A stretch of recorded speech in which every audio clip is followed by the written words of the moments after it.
Good afternoon, everyone. It's a pleasure to have you with us today. Allow me to introduce myself. I'm Tipton Fishburn. I'm J.B. Fishburn's uncle who donated Mill Mountain to Roanoke. I'd like to tell you a little about myself and some history about Roanoke, if I may. I was born in 1849 in Franklin County to a farming family. I went to an academy for a short while, but Civil War came along and they closed the academy. I ended up moving to Big Lick when I was 18. Well, that's what I call it, was Big Lick. You folks know it as Roanoke. She said I need to Get up close. Get up closer. Is that better? Yeah. All right. Not used to one of these things. We didn't have these in my day. Like I said, I moved to Big Lick when I was 18 years old.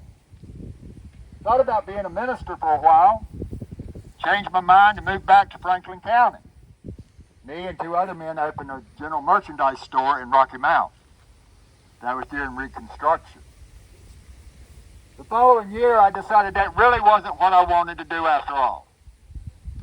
So I decided I was going to go to Iowa to seek my fortune. That was about the same time that J.B.'s father, James, moved his family to Kentucky. Well, on my way, I came through Big Lick. Someone stole my valise with all my belongings in it. That proved to be good luck for me, because a former employer asked me if I'd like to buy his tobacco factory.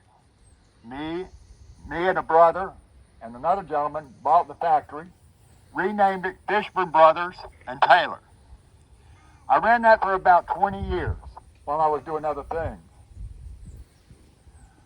On about 1880, I was elected to town council. Also during that time, James decided Kentucky wasn't any better than Virginia, so he moved back to Big Lick with the family. This was about the same time that the Shenandoah Valley Railroad decided they were going to move into the coal mining field. But they needed a junction with Norfolk and Western. Well, the town council decided it would be good if we had that junction put right here in Big Lick.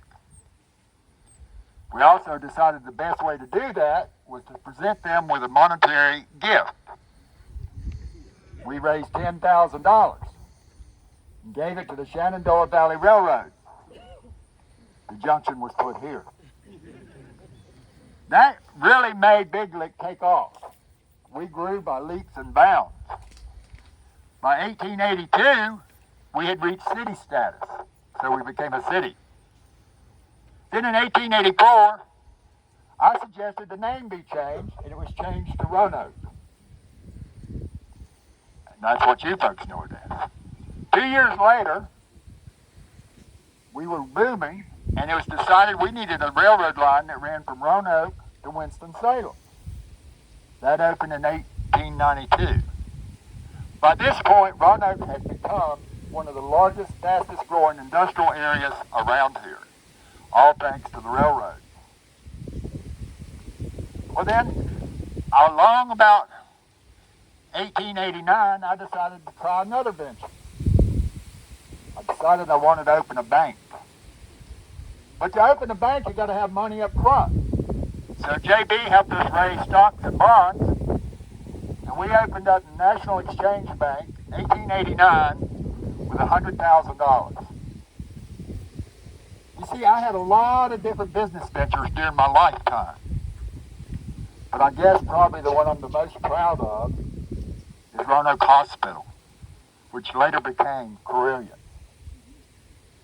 You know, I spent a lot of time at JB's. His home is just right over the ridge over here. It's known as Mountain View. I only lived a couple blocks from him. I lived at the corner of 10th and Patterson. So many days I would walk over and read in his library. He had an extensive library in the house. By the way, if you'd ever be interested in seeing what his house looks like on the inside, once a month you can take a tour. All you have to do is get in touch with the Park and Recreation Center. It's the last Friday of each month, and we'll be happy to give you a tour of the house. Well, hopefully this is giving you a little more history about Roanoke and how it went from Big Lick to Roanoke. And it's been a pleasure talking to you. Enjoy your afternoon. Thank you.